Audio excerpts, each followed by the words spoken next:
el libro más leído por todas las generaciones, la luz que alumbra tu camino, el alimento que fortalece tu espíritu. Narrado por Wendy Necio Sub, la Biblia en 365 días. 20 de octubre, día 293 de este viaje emocionante de fe por la Biblia en 365 días. El tema de hoy es firmes cuando todos ceden. Las lecturas que nos acompañan el día de hoy las encontramos en Jeremías capítulo 35, verso 1, hasta el capítulo 36, verso 32. Luego leeremos 1 de Timoteo capítulo 5, versos del 1 al 25, el Salmo 89, versos del 14 al 37 y Proverbios capítulo 25, versos del 25 al 27. En tiempos donde muchos cambian sus convicciones por comodidad, Dios sigue buscando corazones como los de los recabitas de Jeremías 35. Corazones firmes cuando todos ceden. Jeremías fue testigo de una generación que había olvidado los pactos, pero también una familia eligió mantenerse fiel a lo que había prometido, incluso cuando el resto se rendía. Su obediencia silenciosa se convirtió en un mensaje viviente. La fidelidad no depende del entorno, sino del carácter. Vivimos en un mundo que revitaliza la verdad. Ser firme es un acto de fe. Obedecer sin aplausos es una forma de adoración. Hoy veremos cómo los recabitas mantuvieron su palabra cuando Israel rompía la suya, y cómo Jeremías siguió escribiendo el mensaje de Dios cuando otros lo quemaban. La fidelidad del hombre es puesta a prueba, pero la palabra de Dios permanece encendida incluso en medio del fuego. Y hoy quiero compartirte un testimonio que viene desde Chile. Él es Cristóbal y vamos a escucharlo. Hola Wendy, ¿cómo estás? Oye, ¿sabes qué? Me emocionó hoy día escucharte en el programa la lectura de Jeremías 33, porque te cuento que cuando yo en el año 2000 hasta el 2011 vivía en Alemania, vivía ya 4 años.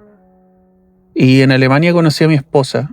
Y cuando volví a Chile, porque sabía que ella era la mujer de mi vida y me iba a casar con ella, yo tenía una sensación de ruina y de destrucción total en mi vida, porque en el fondo muchos sueños de hombre que yo tenía, de humanos me refiero, de hombre, se habían roto.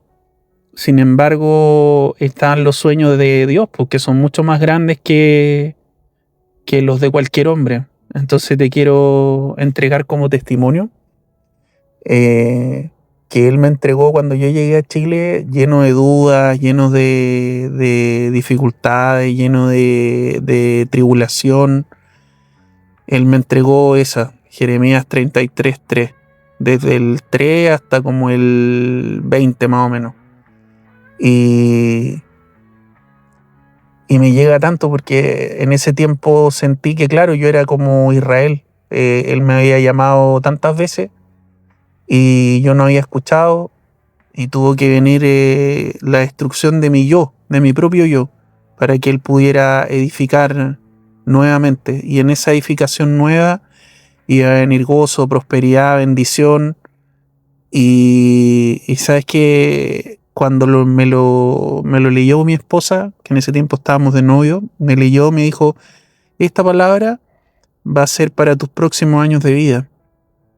Y yo, bueno, siempre le respeté eso porque sabía que tenía dones que yo no podía explicar, pero ha sido tan real todo, y bueno, te lo quería entregar como testimonio, porque Dios me ha bendecido grandemente y de forma inimaginable a lo que yo tenía presupuestado para mi vida. Pero así como ha sido inimaginable la forma, también han sido inimaginables los resultados.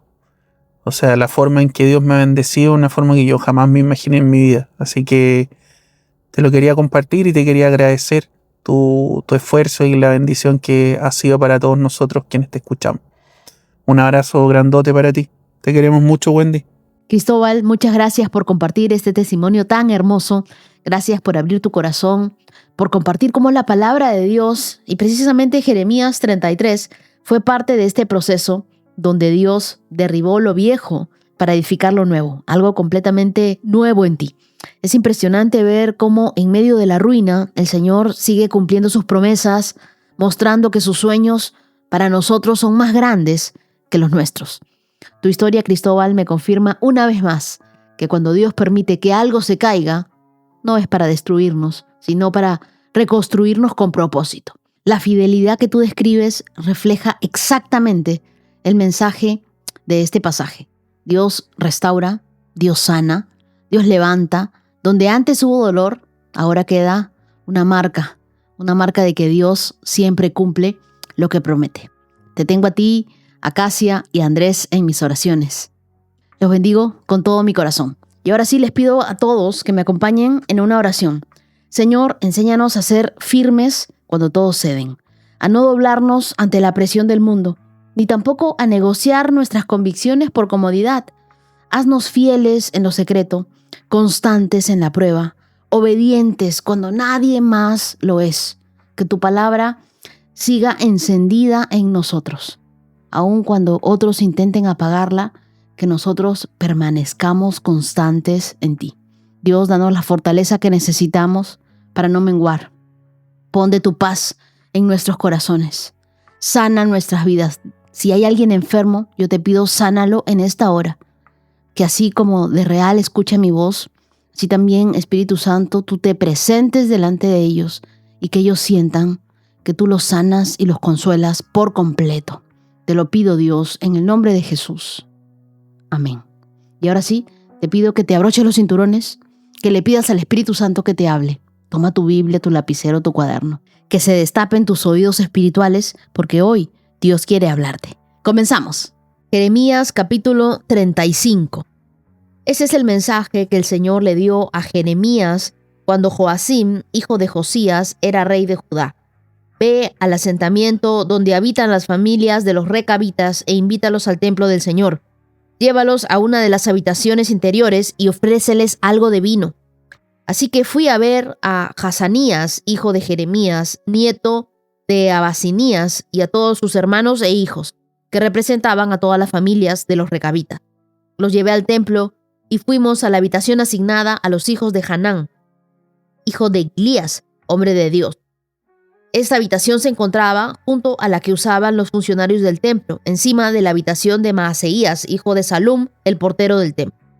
Puse copas y jarras llenas de vino delante de ellos y los invité a beber, pero no aceptaron. No, dijeron, no bebemos vino, porque nuestro antepasado, Jonadab, hijo de Recab, nos ordenó, nunca beban vino, ni ustedes ni sus descendientes.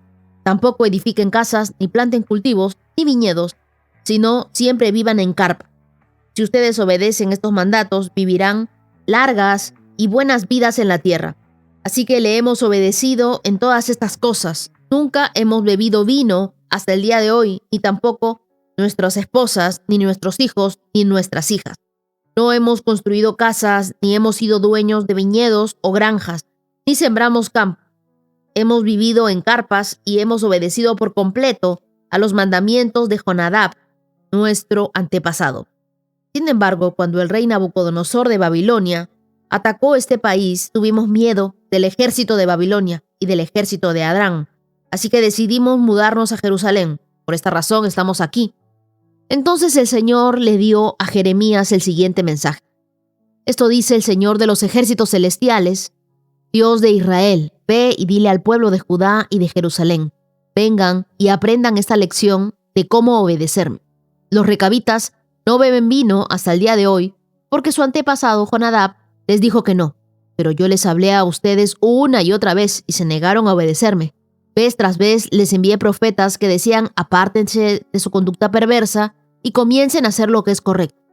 Dejen de rendir culto a otros dioses para que vivan en paz aquí en la tierra que les di a ustedes y a sus antepasados. Pero ustedes no querían escucharme ni obedecerme. Los descendientes de Jonadab, hijo de Recab, han obedecido a su antepasado en todo, pero ustedes rehusaron escucharme.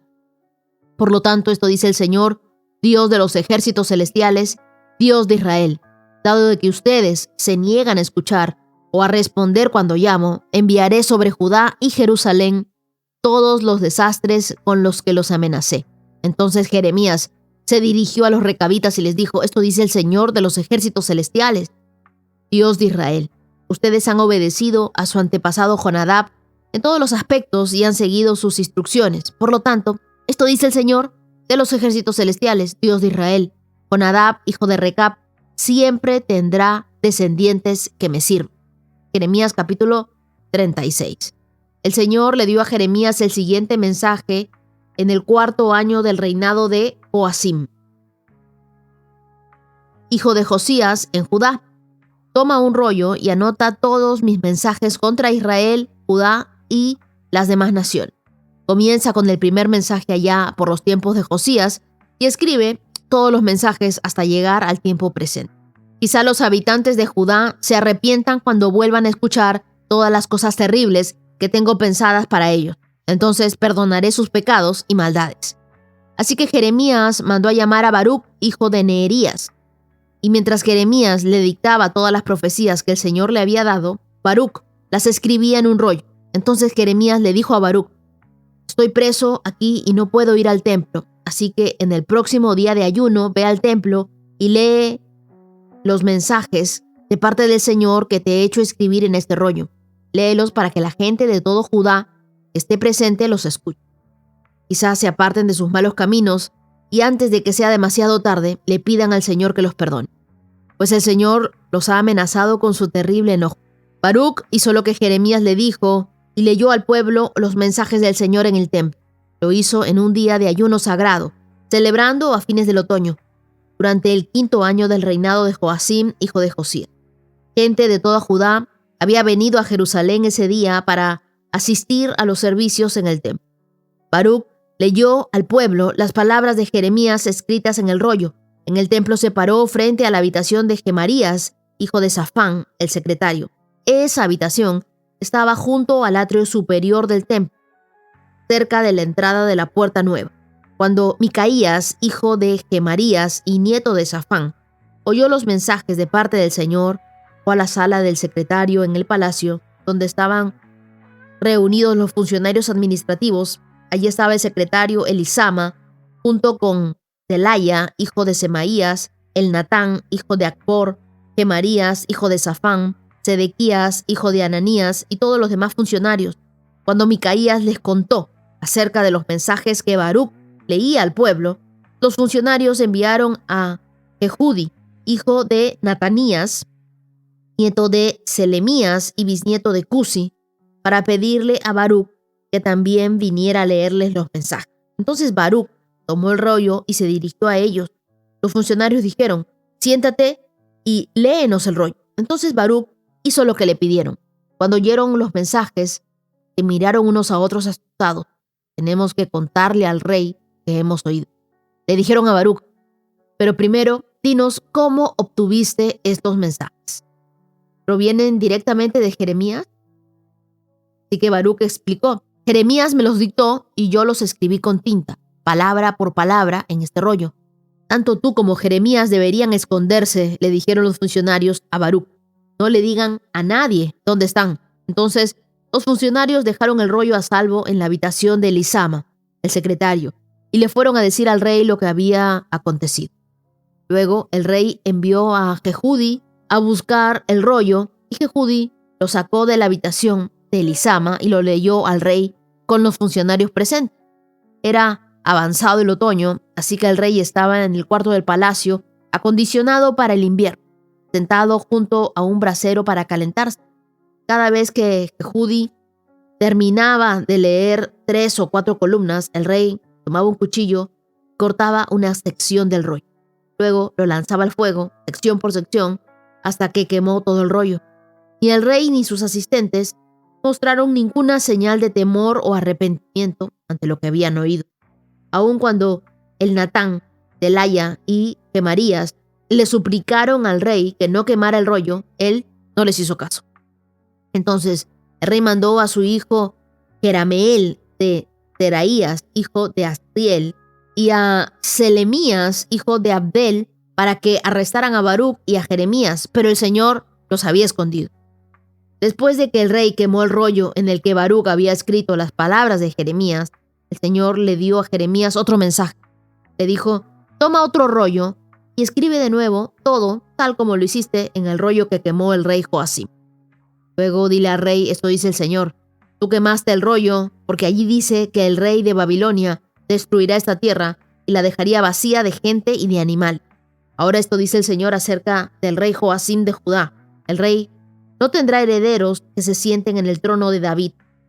Su cadáver será echado en la intemperie y permanecerán sin enterrar, expuesto al calor del día y a las heladas de la noche. Lo castigaré a él y a su familia y a sus ayudantes por las calamidades que prometí, porque no hicieron caso a mis advertencias. Así que Jeremías tomó otro rollo y volvió a dictarle a su secretario Baruc. Escribió todo lo que estaba en el rollo que el rey Joacim había quemado en el brasero, solo que esta vez agregó mucho más. En esta época el pueblo había olvidado los votos más sagrados. Dios envió a Jeremías con una misión muy peculiar: ofrecer vino a los recabitas, no para tentarlos, sino para exponer su obediencia. Los recabitas se negaron a beber del vino porque habían decidido honrar un pacto familiar de más de 200 años. Ellos representaban algo que Israel había perdido: la lealtad al compromiso. Los recabitas no tenían un templo, pero tenían palabra. Los recabitas no ofrecían sacrificios, pero sí ofrecían obediencia. Mientras muchos justifican su infidelidad, ellos elegían ser coherentes. Ellos elegían seguir al pie de sus compromisos. Los recabitas obedecieron a Jonadab, un hombre. Israel desobedeció a Dios, a su Dios, al Dios omnipotente. Y en ese contraste, Dios reveló una verdad que atraviesa generaciones. La fidelidad no depende del entorno, sino del carácter. La verdadera integridad se mide cuando nadie te está mirando. Y así fue con los recabitas. Ellos obedecieron sin público, obedecieron sin recompensa, sin aplausos. Y Dios los puso como ejemplo para mostrarle a un pueblo que la obediencia no se negocia según las circunstancias, sino que se vive, se hace con convicción.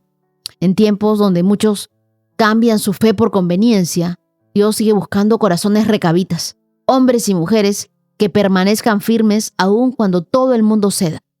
Jonadab, hijo de Recab, había ayudado a Jehú a eliminar el culto a Baal en 2 de Reyes capítulo 10 versos del 15 al 28. Su familia prometió no beber vino ni construir casas para mantenerse apartados del sistema corrupto de la época. Durante más de 2 siglos, ellos mantuvieron ese voto. Dios usó su ejemplo para reprender a un pueblo que había roto su pacto con él una y otra vez. El mensaje era claro: si una familia humana puede obedecer por lealtad a un antepasado, ¿cuánto más debería el pueblo de Dios obedecer al Dios que los libertó de Egipto? ¿Cuánto más? Tu consistencia en lo secreto será el legado que tú dejes en lo público. Los recabitas demostraron que la obediencia sencilla tiene un poder silencioso que trasciende generación. Y en Jeremías capítulo 36 nosotros vemos que Dios ordena a Jeremías escribir todas las profecías en un rollo. El escriba Baruc obedece y lo lee ante el pueblo un día de ayuno nacional. Pero cuando el rey Joacim escucha esas palabras, toma un cuchillo, corta el rollo y lo quema pedazo a pedazo en el fuego. Una imagen extraña, ¿no? Un rey que intenta destruir la palabra porque esa palabra lo confrontaba. Pero el fuego no pudo consumir la palabra de Dios. Mientras Joacim se calentaba frente al fuego, él pensaba que destruía el mensaje y ya con eso se destruía todo lo que Dios había dicho. Pero en realidad estaba exponiendo su corazón endurecido.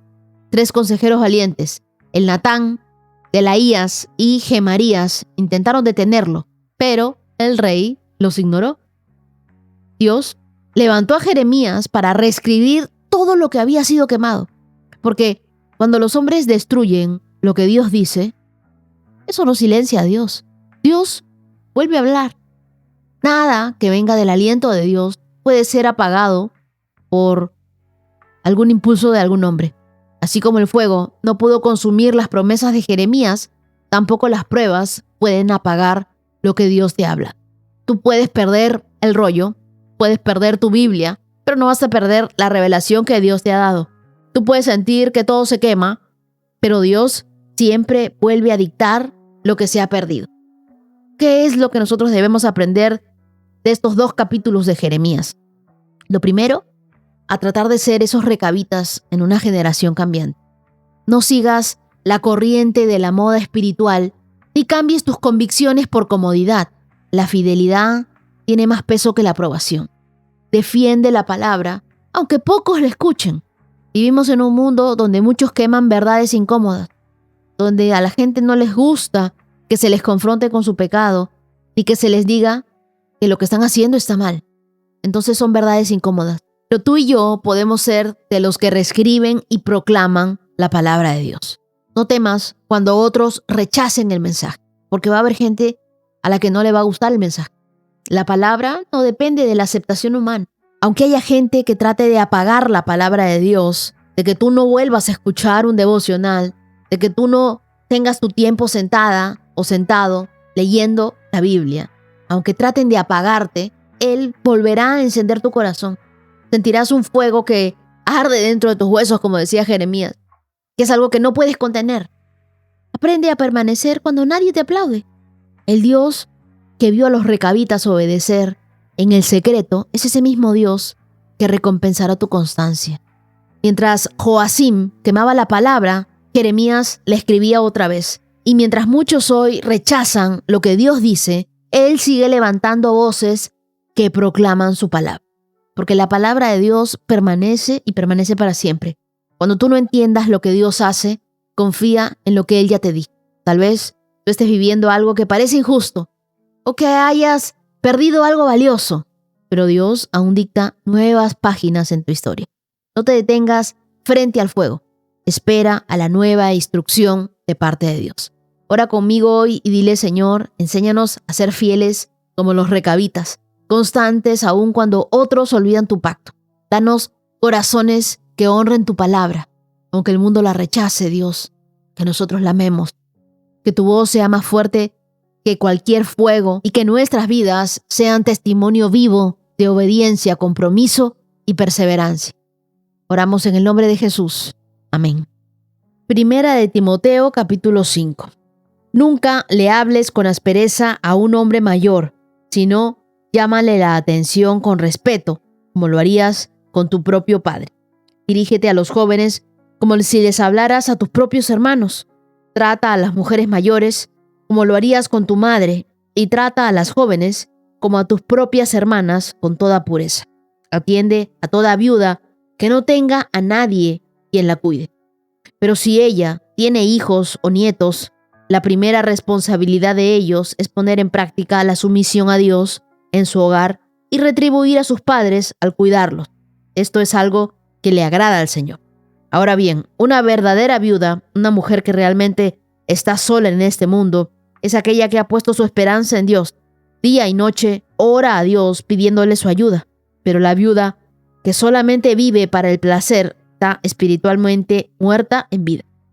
Dale estas instrucciones a la iglesia para que nadie quede expuesto a la crítica. Aquellos que se niegan a cuidar a sus familiares, especialmente los de su propia casa, han negado la fe verdadera y son peores que los incrédulos. Para que una viuda esté en la lista de ayuda, tiene que tener al menos 60 años y haberle sido fiel a su marido. Debe ser alguien que haya ganado el respeto de todos por el bien que haya hecho. ¿Crió bien a sus hijos? ¿Fue amable con los extranjeros y sirvió con humildad a otros creyentes? ¿Ha ayudado a los que están en dificultades? ¿Ha estado siempre dispuesta a hacer el bien? Las viudas más jóvenes no deberían estar en la lista, porque sus deseos físicos podrán más que su devoción a Cristo y querrán volver a casarse. De esa manera serían culpables de romper su promesa anterior. Y si están en la lista, se acostumbrarán a ser perezosas y pasarán todo el tiempo yendo de casa en casa, chismeando y entrometiéndose en la vida de los demás y hablando cosas que no deben. Así que yo aconsejo a esas viudas jóvenes que vuelvan a casarse, que tengan hijos y que cuiden de sus propios hogares. Entonces el enemigo no podrá decir nada en contra de ellas, pues me temo que algunas ya se han descarriado y ahora siguen a Satanás. Si una mujer creyente tiene parientes que son viudas, debe cuidar de ellas y no darle a la iglesia la responsabilidad. Entonces la iglesia podrá atender a las viudas que están realmente solas.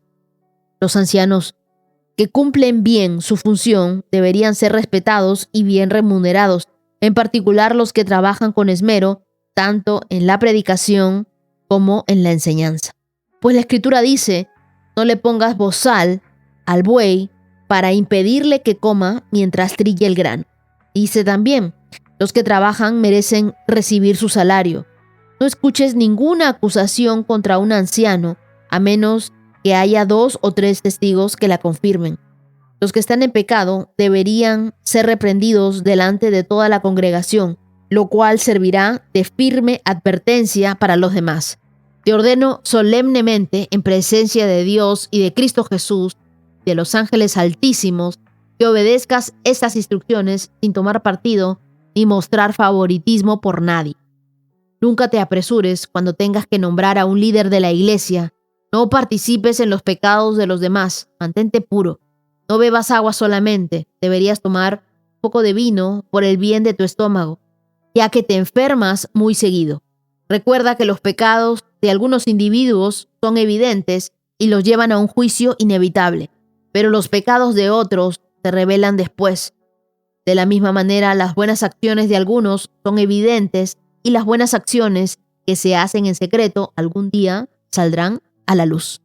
Este capítulo de 1 de Timoteo, capítulo 5, nos enseña cómo debe latir el corazón de una iglesia madura. Lo debe hacer con respeto, con honra, con equilibrio. Y Pablo no está escribiendo sobre reglas de organización, no, sino sobre cómo vivir la fe y hacerlo con ternura, con sabiduría, con responsabilidad dentro de una comunidad espiritual. Versos 1 y 2 nos dice, nunca le hables con aspereza a un hombre mayor. Lo dice Pablo a Timoteo, trátalo como a un padre y a las mujeres como a hermanas, con toda pureza. Este verso es una joya porque Pablo está formando el carácter de un líder que cuida, pero lo hace sin controlar, que corrige y lo hace sin humillar, que ama sin traspasar los límites. El respeto en el liderazgo no es debilidad, es madurez espiritual. El verdadero líder es alguien que no se impone, es alguien que inspira, no hiere, te guía. Por eso Pablo compara la iglesia con una familia. Los mayores merecen respeto, no que los releguemos o hacer que ellos se sientan inútiles, porque no lo son. Ellos están llenos de sabiduría. A los jóvenes tenemos que brindarles acompañamiento y a las mujeres cuidado y pureza. Luego, el apóstol enseña que la fe práctica se demuestra en cómo cuidamos a los nuestros. Y lo dice en el verso 4. Si una viuda tiene hijos o nietos, que ellos aprendan primero a mostrar su sumisión a Dios, cuidando de su familia. En los tiempos de Pablo, las viudas estaban expuestas a la pobreza, al abandono. No existían pensiones, tampoco habían seguros, no habían redes sociales de apoyo. Por eso Dios levantó a una iglesia para suplir esa necesidad. Pero lo hizo primero con orden. Primero la familia, luego la comunidad. La fe no se va a medir por cuántos versículos sabemos, no por cuánta compasión practicamos. Cuidar de nuestros padres, cuidar de nuestros abuelos, no es un favor, es un mandato de Dios. Es la manera en la que una generación le enseña a la siguiente el valor de la honra. Cuando tus hijos te vean cuidar a tus padres, ellos estarán aprendiendo de cómo deben amarte mañana. Pero si el día de hoy tú no los honras, entonces no esperes cosechar algo distinto, porque uno cosecha lo que siembra. El amor no se hereda, el amor se modela. Por eso Pablo fue tan directo. El que no cuida de los suyos ha negado la fe y es peor que un incrédulo, nos dice el verso 8. Una fe que no se traduce en responsabilidad es una fe vacía. Pablo también habla de una lista, la lista de las viudas, mujeres mayores de 60 años que servían dentro de la iglesia y que recibían apoyo.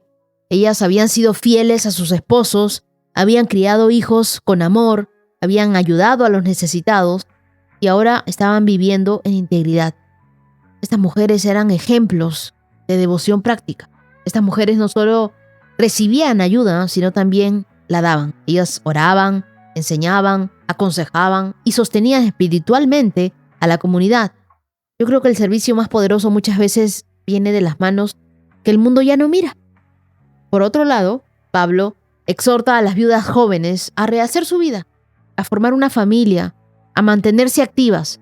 No las juzga, las protege de caer en la ociosidad, en el chisme, en la desorientación espiritual, en los versos del 13 al 15. Cada creyente tiene algo que aportar. Y una iglesia sana es aquella donde todos, jóvenes y ancianos, sirven según su etapa y también según sus dones. Pablo también enseña que la iglesia debe ser generosa, pero también sabia. La iglesia tiene recursos limitados, por eso debe equilibrar la responsabilidad con la generosidad. Esto refleja un principio. No se trata de darlo todo, sino de dar y hacerlo con propósito. El objetivo no era crear dependencia, sino restaurar la dignidad. Acuérdate que más bienaventurado es dar que recibir, nos dice Hechos capítulo 20, verso 35. El verso 17 nos dice, los ancianos que cumplen bien su función deberían ser respetados y bien remunerados, en particular los que trabajan con esmero, tanto en la predicación como en la enseñanza.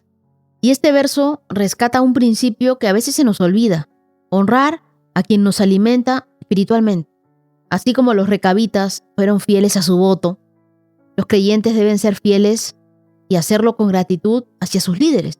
Cuando tú honras a quienes te bendicen, Dios te bendice a ti con mucho más. El liderazgo no es fácil. Los pastores, los maestros muchas veces son criticados más de lo que son apoyados. Por eso Pablo dice en el verso 19 que debemos cuidarlos, valorarlos y cuando sea necesario corregirlos, hacerlo con testigos y en amor. En otras palabras, los líderes no están para ser idolatrados ni tampoco para ser deshonrados, sino para tratarlos con la verdad en amor. Una iglesia que aprende a equilibrar el respeto crece sana, definitivamente. Verso 21 dice, te ordeno solemnemente en presencia de Dios y de Cristo Jesús y de los ángeles altísimos que obedezcas estas instrucciones sin tomar partido ni mostrar favoritismo por nadie. El liderazgo espiritual no puede basarse en simpatías personales. Dios no bendice el favoritismo, Él bendice la justicia. Pablo le dice a Timoteo, no te apresures al imponer manos ni al nombrar líderes.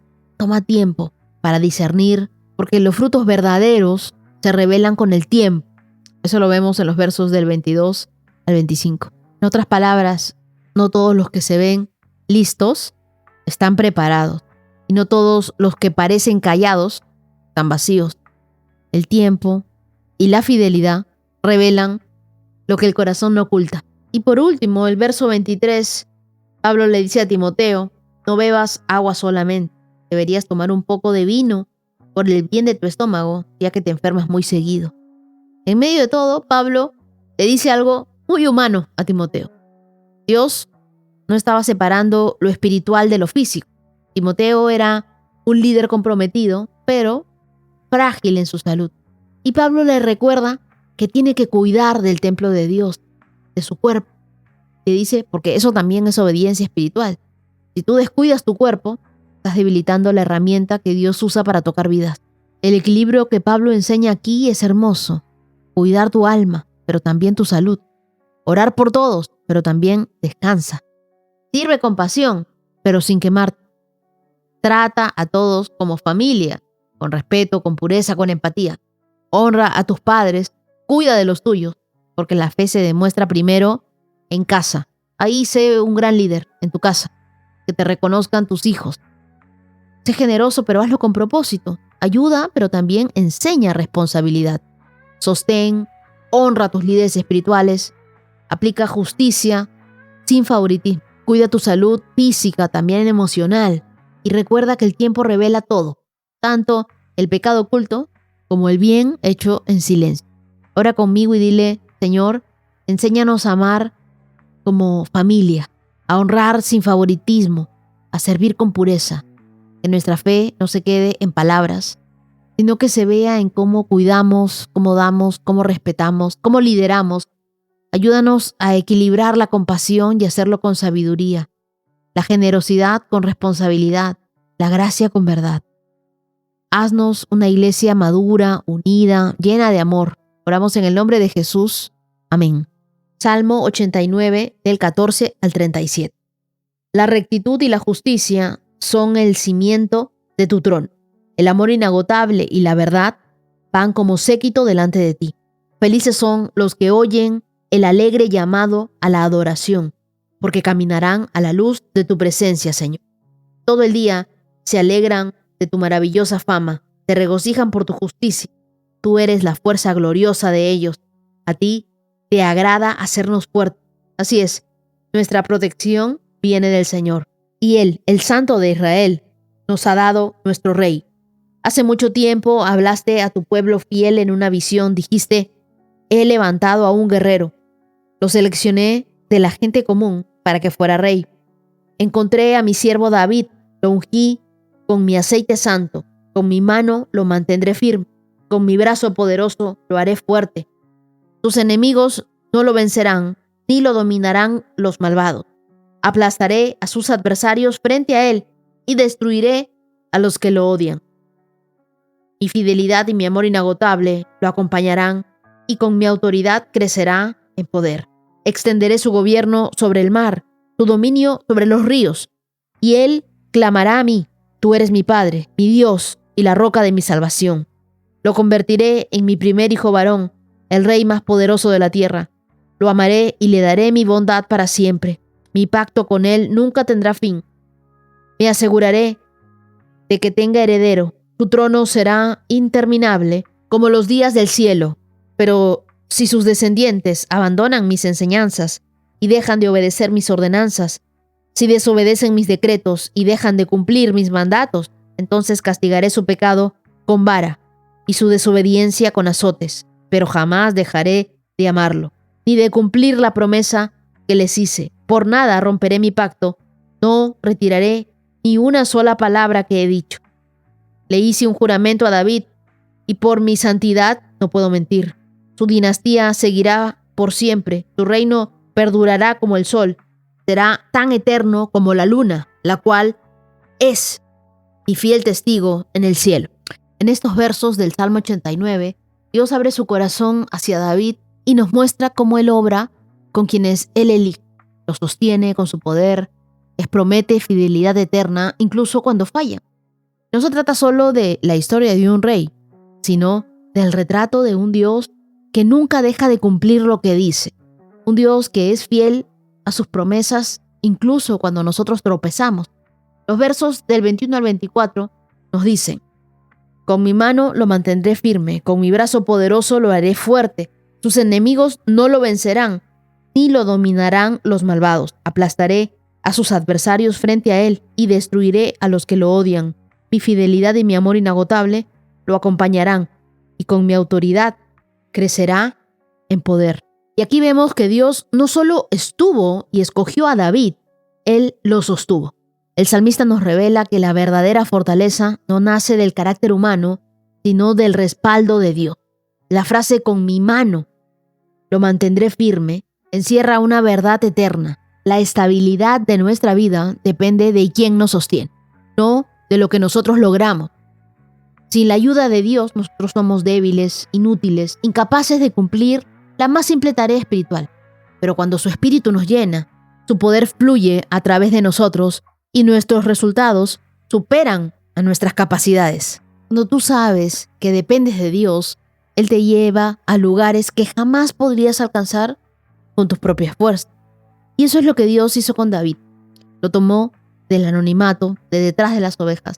Lo levantó para cumplir un propósito que ningún entrenamiento humano podía garantizar. El secreto del éxito espiritual no está en el esfuerzo, sino en la unción. Los enemigos no pudieron vencerlo porque el respaldo de Dios no depende de las circunstancias, sino del pacto. Así como un cometa no vuela por sí solo, sino por el viento que lo impulsa, tú y yo no podemos mantenernos firmes sin el soplo del Espíritu Santo. La diferencia entre caer y conquistar está en quién nos sostiene. No confíes en tu experiencia ni en tu talento, confía en quien te llamó. Pide cada día que el Espíritu Santo te mantenga fuerte, aun cuando el cansancio o la oposición te rodeen. En los versos 28 y 33 y 34 dice: lo amaré y le daré mi bondad para siempre. Mi pacto con él nunca tendrá fin. 33 y 34. Pero jamás dejaré de amarlo, de cumplir la promesa que le hice. Por nada romperé mi pacto. No retiraré ni una sola palabra que he dicho. Este fragmento revela el corazón paternal de Dios. Aunque sabía que los descendientes de David fallarían, Dios prometió permanecer fiel. El pacto no dependía de la perfección de la gente, sino de la palabra y del compromiso de Dios. El contexto histórico lo confirma. Israel desobedeció, la maldad se multiplicó, el reino se dividió y muchos fueron llevados al exilio. Pero en medio de esa ruina, Dios preservó un remanente. Siglos después, de esa misma línea surgiría el Mesías, descendiente de David, y hablo de Jesucristo. Se cumple esta palabra anunciada. Cuando Dios te promete algo, no te está dando un calendario, Él te está revelando su carácter. El carácter de Dios no cambia, Él no se retracta, Él no se contradice y Él no se olvida. Aunque Israel se alejó, Dios permaneció. Aunque el pueblo rompió su comunión, Dios no rompió su pacto. Y esa es la esencia de su amor inagotable. Él corrige, pero no abandona. Él disciplina, pero no destruye. Y ahora quiero enseñarte algo. El pacto con David se proyecta hacia el cumplimiento eterno en Cristo, el Rey que nunca será destronado. Y esa es la prueba viva de que Dios no olvida sus promesas, aunque tarden siglos en cumplir. Cuando Cristo vino como el hijo de David, como un descendiente del linaje de David, y su trono no será removido jamás. La promesa hecha en el Salmo 89 se materializó en la cruz y se selló en la resurrección. Dios estaba diciendo: mi amor va más allá del pecado del hombre. Mi fidelidad vence la historia. La fidelidad de Dios no es una reacción a tu conducta, no, es una extensión de su naturaleza. Por eso nosotros podemos confiar en que lo que Él comenzó lo terminará, como dice Filipenses capítulo 1, verso 6. Así que podemos depender del Espíritu Santo. No te sostienes por voluntad humana, sino por el brazo de Dios. Cree en su fidelidad. Si Él lo prometió, Él lo hará. Aunque hoy parezca imposible, recuerda que Él es un Dios que es fiel a sus promesas. Permanece bajo el pacto. Dios no falla, pero nosotros sí podemos alejarnos. Así que mantente fiel para disfrutar de ese cumplimiento que Dios tiene para tu vida. Ora conmigo y dile: Señor, gracias porque tus promesas no dependen de mi perfección, sino de tu fidelidad. Tú eres bueno. Sostén mi vida con tu mano poderosa y haz que tu espíritu me dé fuerzas donde yo ya no tengo más.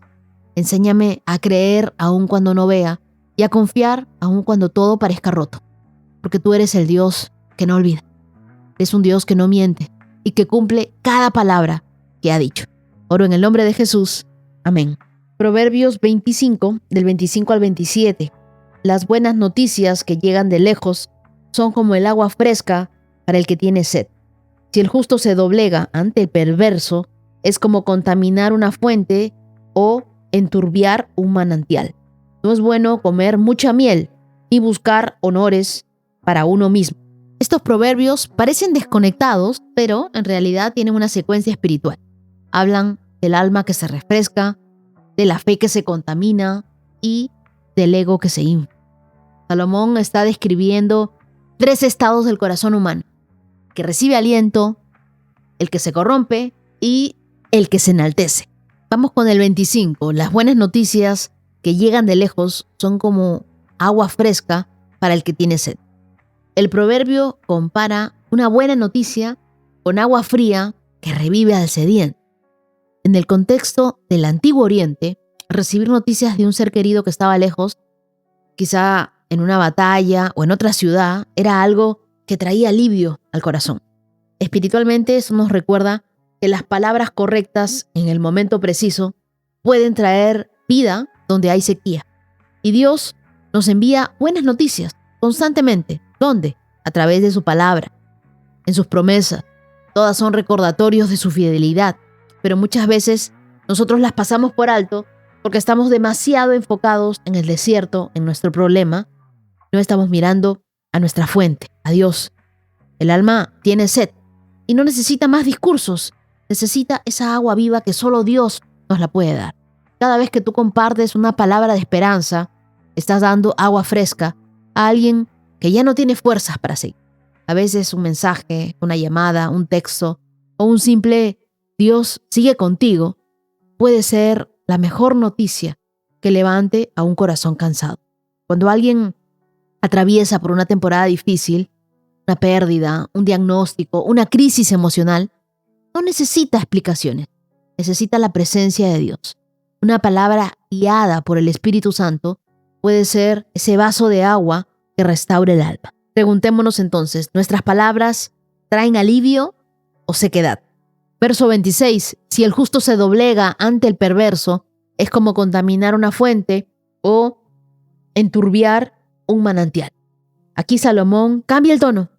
De frescura pasa a contaminación, cuando el justo cede ante el mal. Su ejemplo pierde pureza y su influencia se vuelve turbia.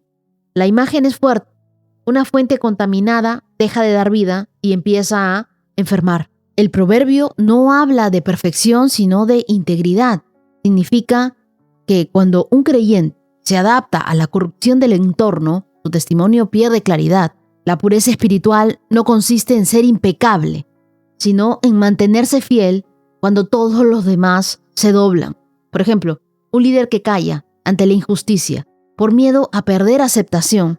Un joven que se adapta a las normas del grupo para no parecer fanático.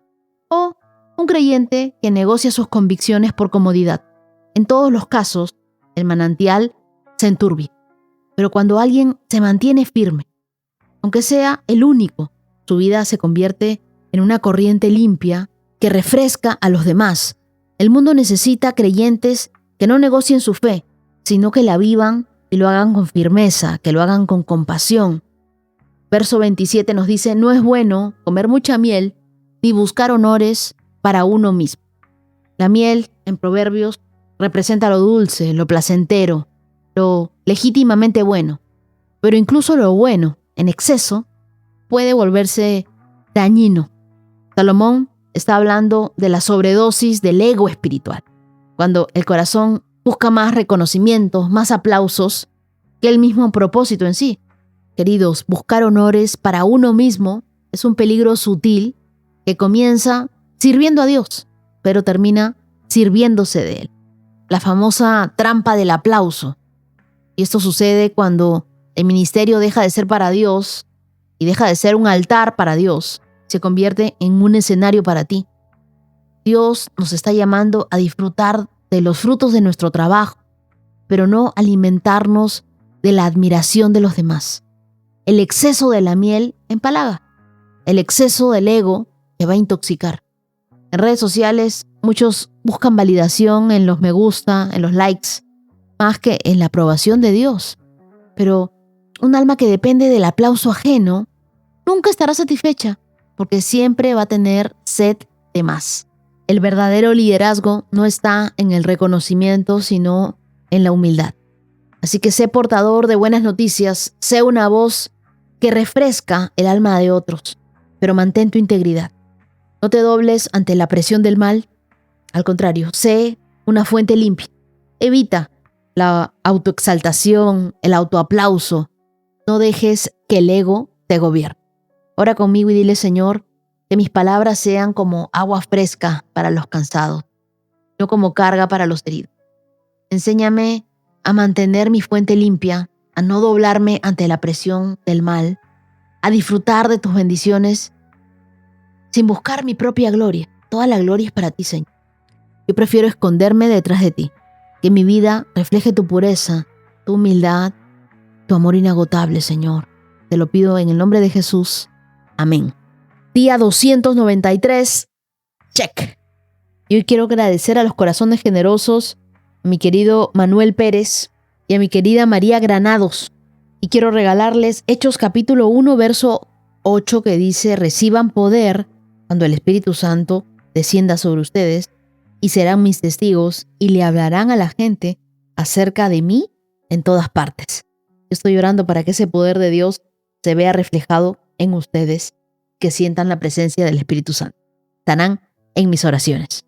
Y quiero saludar a los que hoy, 20 de octubre, están cumpliendo años. Quiero celebrar con todo mi corazón a Miguelina Núñez, madre de Miguel Ángel. Tú eres una mujer excepcional, una madre admirable y sobre todo una sierva fiel de Dios. A veces los procesos parecen duros, pero sé que Dios está obrando a tu favor y por tu fidelidad tú verás su recompensa. Te regalo el Salmo 138, verso 8. Feliz cumpleaños para Mayra Alejandra Pinto Pinzón desde Colombia. Hoy quiero enviar este saludo muy especial para ti. Tu hermano me escribió con mucho cariño para contarme cuánto te admira y cuánto disfruta verte crecer en la fe. Gracias por escuchar cada episodio y por hacer de este podcast parte de tu familia. Que este nuevo año esté lleno de propósito, de alegría y de la presencia de Dios en tu vida. Te regalo el Salmo 126. Hoy también celebro la vida de Martita Reyes Panaqué, una mujer servicial con un gran corazón. Martita, que este nuevo año tú puedas ver la fidelidad de Dios en cada detalle de tu vida. Te regalo 2 de Corintios, capítulo 9, verso 6. Y también envío un saludo muy especial para Juanito desde Veracruz. Tu tía te ama muchísimo, agradece a Dios por tu vida. Tú eres un niño extraordinario, lleno de luz, de propósito, de alegría. Que el Señor siga guiándote por el buen camino. Te regalo Proverbios capítulo 22, verso 6.